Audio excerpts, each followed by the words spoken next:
तो guys Himalayan 450 का जो मॉडल है ना उसमें हम लोगों ने आज आपको दिखाने वाले हैं कि किस तरह से उसका टैपेट सेटिंग वगैरह किया जाता है, उसमें क्या क्या चीज़ खोलना पड़ता है और क्या प्रोसीजर होते हैं, क्या क्या क्या आप लोगों को रिप्लेस करना पड़ता है, कौन कौन से चीज़ ऐसे हैं जिसको वन टाइम यूज़ किया जाता है। उसमें से बहुत सारे सामान है जो आपको वन टाइम यूज़ करना है और बहुत सारे सामान है जो आप लोग उसको रीयूज़ कर सकते हैं। और उसके बाद जो लास्ट में आता है टैपेट सेटिंग वाला और सिम रिप्लेस वाला, वो दोनों में से कौन सा काम आपको जल्दी से जल्दी करना पड़ेगा इसी बार थर्ड सर्विस में ही, या फिर कौन सा काम जो आपका रह जाएगा वो आपको डिटेल में इस वीडियो में पता चल जाएगा। तो शुरुआत से देखिए एक एक पार्ट को किस तरह से हम लोगों ने चेन का काम किया है और उसका जो है गैपिंग वगैरह नापा है और कितना गैप होता है और किस तरह का उसका टूल बॉक्स वगैरह को निकालना पड़ता है, पूरा डिटेल में आप लोग देख पाएंगे एक एक करके। आइए वीडियो को शुरू करते हैं और एक एक पार्ट आपको दिखाते हैं। तो एयर फिल्टर का जो बॉक्स है ना फुल्ली ओपन करने के लिए, ठीक है ना, क्या क्या चीज खोलना पड़ेगा वो आपको ध्यान देना है। सबसे पहले तो इसमें आपका 3 बोल्ट लगा हुआ रहेगा 8 नंबर का। ठीक है, यहाँ पे ये तीनों बोल्ट आपको निकालना पड़ेगा। निकालने के बाद भी बहुत कुछ है। इसका जो ईसीयू है ना वो एयर फिल्टर का बॉक्स के साथ ही निकल के आ जाएगा बाहर। ठीक है, तो उसके लिए हम लोग को क्या करना है कि इसका जो कनेक्शन है ना वो निकालने से पहले, जैसे कि हम लोग देख सकते हैं कि यहाँ कनेक्शन हम लोगों ने पूरा निकाला नहीं है। उससे पहले भी आपको क्या करना है कि यहाँ जो पाइप वगैरह लगा हुआ है, जैसे कि ये वाला पाइप, इसको बाहर निकालेंगे। ठीक है, ये वाला हटा लेना है क्योंकि ये इसके साथ जुड़ा हुआ है।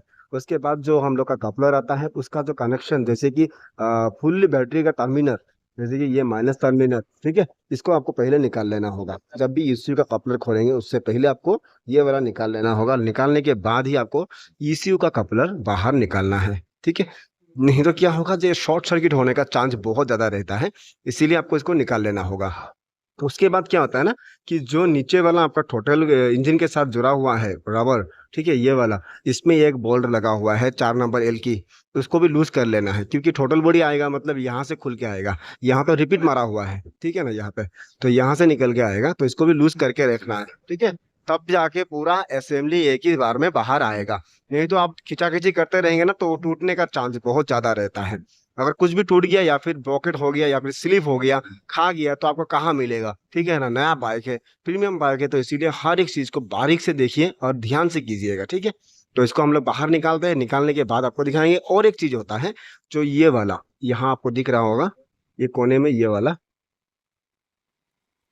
क्लिप देख रहे हैं ना, ये वाला, ये क्लिप को भी आपको हटाना पड़ेगा क्योंकि ये क्लिप जो ना एयर फिल्टर के साथ और वेदर पाइप के साथ जुड़ा हुआ है। जो इंजन टाइम गर्म होता है ना, गर्म होने के बाद जो गैस बनता है, वो गैस को फिल्टर करने के लिए यहाँ दिया गया है। तो इसको भी हम लोग निकाल के उसके बाद ही फिल्टर को बाहर निकालेंगे। ठीक है, बाहर निकालते हो और अंदर का नजारा आपको दिखाते हैं।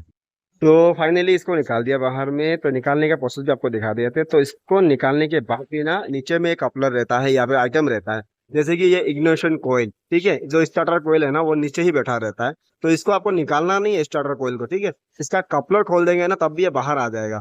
और इसका जो प्लाग का कपलर है ना, ये वाला देख सकते हैं, ये आराम से निकल गया बाहर, मतलब ये लूज है। ठीक है ना, तो थर्ड सर्विस तक ये लूज हो जाएगा शायद आपका भी, क्योंकि हम लोग को अभी लूज मिला है तो आपको भी लूज मिलेगा क्योंकि मैन्युफैक्चर तो एक ही जगह होता है ना। इसीलिए थर्ड सर्विस में फिल्टर वगैरह खोल के टेबलेट को सेट करने के लिए बोला जाता है कि बाकी जितना भी कपलर वगैरह हो उसको भी हम लोग चेक कर पाए। ठीक है, तो इसको भी निकालते हैं और इसका कपलर भी निकाल लेंगे, निकाल के बाहर करते हैं और उसका जो कवर है कवर को हटा के आपको बहुत कुछ दिखाने वाले हैं। आगे आपको बहुत कुछ नया नया कुछ देखने के लिए मिलता रहेगा। तो यहाँ तक तो हम लोगों ने निकाल लिया और निकालने के बाद आप देख सकते हैं यहाँ पे जो होल था उसको हम लोगों ने कागज से फ्लैप कर दिया है। उसके बाद इंजेक्टर का जो कपलर है या फिर जगह है ना, वहाँ बहुत मिट्टी जमा हुआ है। तो इस तरह का मिट्टी जमा होने से ना आप उसको एयर मत मारिएगा पहले ही, क्योंकि ये यार अगर इंजेक्टर के जगह में घुस गया तो वो प्लग में जाके बैठ जाएगा या फिर जो वेल्व है वेल्व के जगह में घुस जाएगा। ठीक है, तो उसके लिए हम लोग क्या करने वाले हैं, इसको हम लोग बढ़िया तरीके से क्लीन करेंगे। क्योंकि जो गीला कपड़ा होता है ना, गीला कपड़ा या फिर पेट्रोल, उससे अपना थोड़ा थोड़ा करके उसको हटाना है, थोड़ा थोड़ा करके। उसको डायरेक्टली हवा मत मारिएगा। ठीक है, थोड़ा थोड़ा करके हटा के उसके बाद उसको फ्लैप कीजिए। फ्लैप करने के बाद ही आप ढक्कन खोलिए, क्योंकि इंजेक्टर खोलने के बाद ही ढक्कन हटा पाएंगे। ठीक है, तो दोनों पोजीशन को हम लोगों ने इसी तरह से ढक लिया है क्लीन करके। अब खोलेंगे हेड कवर। ठीक है, इसको निकालने के बाद ये मजा आने वाला है इसमें। टॉप कवर खोलने के लिए ये यहाँ 3 एलकी बॉल मिलता है, इसको आप लोग निकाल लीजिए बाहर से। निकालने के बाद आपको टॉप कवर आराम से निकाल पाएंगे। उसके पहले आपको क्या करना होगा, ये प्लाग कैप जो है उसको हटा लेना होगा बाहर, क्योंकि ये प्लाग कैप रहेगा तो ये बाहर आएगा नहीं। ठीक है ना, तो इसको हटा लेते हैं, उसके बाद ही कवर को हटाएंगे। देखते हैं कवर के नीचे क्या क्या है, क्योंकि बहुत ट्रेनिंग वगैरह में हम लोग देखे हैं यहाँ ये कवर हटाना और इसका अंदर का काम करना, लेकिन प्रैक्टिकली आज हम लोग कर रहे हैं तो इसमें हमको पता चल जाएगा। ये जो ओरिंग लगा हुआ है ना भैया, ये ओरिंग जो लगा हुआ है ना, इसको रिप्लेस करना है, ठीक है। जितने बार टेपिक कवर खोलेगा उतने बार इसको रिप्लेस करवाना है, नया लगाना है, क्योंकि इसको नया लगाएंगे तो आपका ऑयल जो है ना लीकेज मारता रहेगा, इसलिए हर बार इसको नया लगाइए। और जितने बार लगाएंगे तो उतना बार सही से चलता रहेगा, ठीक है। नीचे आता है हम लोग का यहाँ कैम, दो दो कैम है यहाँ पे, ठीक है। टाइमिंग सेंस कुछ तरह से बैठा हुआ है, तो टाइमिंग सेंस देखें आपने यहाँ से किस तरह से बैठा हुआ है। ये चीज हम लोग आपको प्रैक्टिकली नहीं दिखा पा रहे थे इतना दिन, तो फाइनली गाड़ी आ गया तो आज आपको दिखा पाएंगे, ठीक है। तो इसमें ना जो टेपी टॉप करने का एक प्रोसेस भी है, और प्रोसेस किस तरह का है वो भी आपको आपको दिखाएंगे। अगर टॉप कैरबरी हुआ तो इसका टेपिट का जो वैल्यू निकलेगा फिलर गैस का, वो भी रॉन्ग निकलेगा, ठीक है ना। तो उसको टॉप बढ़िया से करना है, उसके बाद ही वैल्यू बढ़िया से निकालना है। और जो चेकअप प्रोसीजर है ना वो भी थोड़ा अलग है, अलग से हिसाब की, मतलब इसका सिम सिस्टम है ना। तो सिम सिस्टम होने से आपका टैपेट का जो एडजस्टमेंट बोल्ट होता है वो नहीं है इसमें। इसमें आपका सिम है, उसका डायरेक्टली फिलर गैस घुसेगा और जितना भी माप है वो निकल के आ जाएगा बाहर में, ठीक है। तो कितना निकलता है वो भी देखना है, और किस तरह से टॉप करते हैं वो भी देखना है, और किस तरह से उसको हम लोग सेट करते हैं वो भी दिखाएंगे। बहुत कुछ है देखने के लिए, आगे और देखते देखते रहिए। इसको पहले टॉप करते हैं, उसके बाद आपको दिखाते हैं। तो टैपिट सेट करने के लिए सबसे पहले आपको ये पुलर यूज करना पड़ेगा। यहाँ पे जो पुलर आप लोग देख पा रहे हैं ना, ये पुलर से क्या होता है ना, इसका जो कैम है ना दोनों जगह पे एकदम फिक्सली बैठा रहेगा। ये कैम का पोजीशन देख रहे हैं, तो ये बाहर की तरफ नॉक किया हुआ है, ठीक है ना। यहाँ पे तो दोनों तरफ बाहर की तरफ नॉक किया हुआ है, और दोनों इस तरह से नॉक करने से ये टॉप पोजिशन में आता है, ठीक है। तो टॉप पोजिशन में आने के बाद इसको फिलहाल के जो स्पेशल टूल्स है इससे आपको लॉक करना पड़ेगा। ये वाला ये लॉक कर देंगे, उसको बॉल बैठा देंगे तो ये फाइनल लॉक हो जाएगा, ठीक है। चेंजिंग अगर करना पड़ेगा ना तो उसका प्रोसीजर अलग है। अगर चेन चेंजिंग का प्रोसीजर होता है तो वो भी आपको हम लोग आगे जाके और एक वीडियो में दिखाएंगे। फिलहाल तो इसमें कोई भी गड़बड़ी नहीं निकला है, जितना भी सिम था सब बढ़िया है, टैपिट वगैरह सब सेट है। उसमें जो सिम आता है वो भी सही है। अगर फ्यूचर में कभी मिलता है तो आपको वो हम लोग दिखाएंगे जरूर, ठीक है ना। तो सेकअप प्रोसीजर आपको पता चल गया है, थर्ड सर्विस में किस तरह से चेक करना चाहिए। तो फटाफट से इसको फिटिंग करते हैं, फिटिंग करके उसके बाद आपसे मिलते हैं। तो ये जो ओरिंग होता है ना ये वाला, तो इसका रेट कितना होता है वो दिखाते हैं, ये कवर का, ठीक है। तो ये कवर का जो ओरिंग है ना ये वाला देख सकते हैं, ये इसका प्राइस है ओनली 245 रुपीज, ठीक है ना। ये 245 रुपीज है, इसको आपको हर बार बदलना पड़ेगा, ठीक है।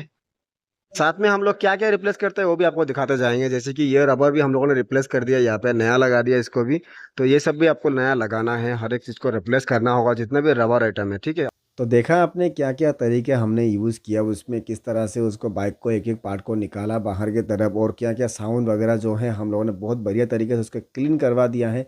हालांकि यह जो क्लिप है बहुत पुराना है, मेरा उस पहले वाला वीडियो का है, तो इसमें हम लोगों ने आपको पहले भी दिखाया था। तो इसमें हम लोगों ने यह चीज़ समझा दिया है कि क्या क्या तरीके उसमें होते हैं, ठीक है। तो सबसे पहला क्या करना चाहिए, आपको टैंक निकालिए, उसके बाद एयर फिल्टर का बॉक्स निकालिए, उसके बाद टोटल बॉडी निकलेगा, उसके बाद टेपेट का बाद ढक्कन निकलेगा। उसके बाद ही आपको सेम मेजरमेंट करना है। तो सिम मेजरमेंट करने के समय आपको क्या यूज़ करना है, फिलर गेज, जो हमने दिखा दिया वीडियो में ही। तो फिलर गेज यूज़ कीजिएगा सही वाला, जो स्टेनली का आता है, अच्छा कंपनी का, क्योंकि उसमें फिलर गेज अगर सही नहीं रहेगा तो टैपेट का गैपिंग भी सही नहीं आएगा। ये बात ज़रूर जान ले, ठीक है।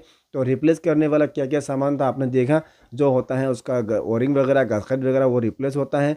और क्या आपको रिटर्न यूज़ कर सकते हैं, जो आपका सिम अगर ख़राब ना हो तो उसको रीयूज़ कर सकते हैं। अगर गैप निकल गया तो उसको यूज़ नहीं कर सकते, तो उसको रिप्लेस करना पड़ेगा। अगर हालांकि मुझे ये बात होता है कि सिम अगर मैंने रिप्लेस करवा दिया, क्या मुझे सिम का पैसा पे करना पड़ेगा?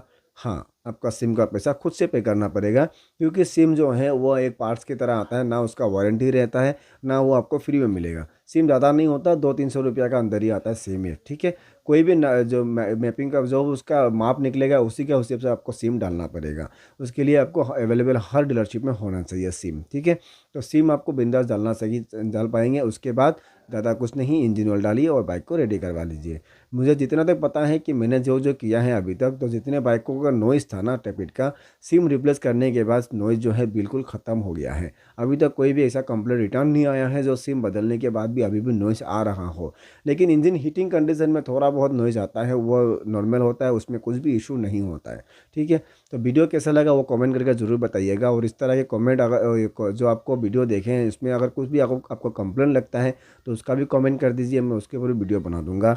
अगर थर्ड सर्विस के ऊपर और भी कुछ इन्फॉर्मेशन चाहिए तो वो भी कमेंट कीजिए, उसके ऊपर भी आपको वीडियो बना बना दूंगा या फिर कमेंट का रिप्लाई कर दूंगा।